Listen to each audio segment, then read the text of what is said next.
So here's my kegged batch of homebrew carbonating away. And while it's doing that, before I put my next batch on, I want to do some experiments. So this is my fermenter. I haven't cleaned it yet, as you can see. So into this goes the yeast and the wort that ferments up and makes yummy beer.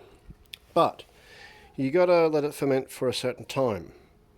And obviously you want to minimize that time. So you want to work out once all the sugar has been consumed, then it's ready to bottle or carbonate.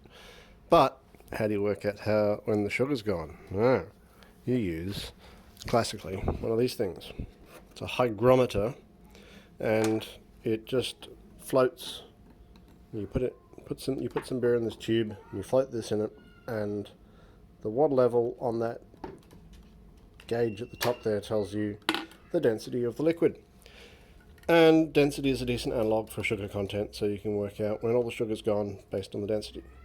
So that's one way of doing it, but it kind of sucks because you have to draw off some of your beer. And so you have a little tap on the bottom and you fill up your tube with the tap.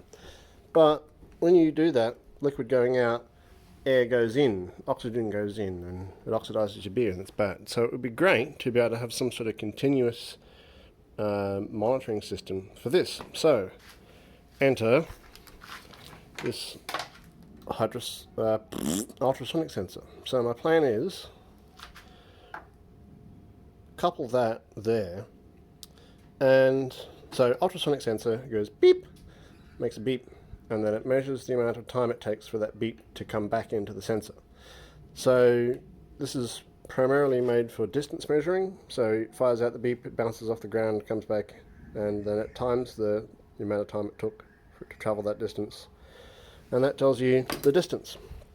But if you have it hard up against something and you're measuring the time it takes for the signal to come back after traveling a known distance, say the other side of this fermenter and back, then in theory you could work out the density of the medium through which the pulse is traveling.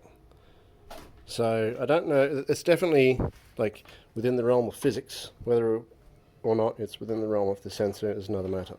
So there may be other factors that overwhelm the signal, or it might be not sensitive enough, or might be too sensitive, or I don't know, but just going to give it a try.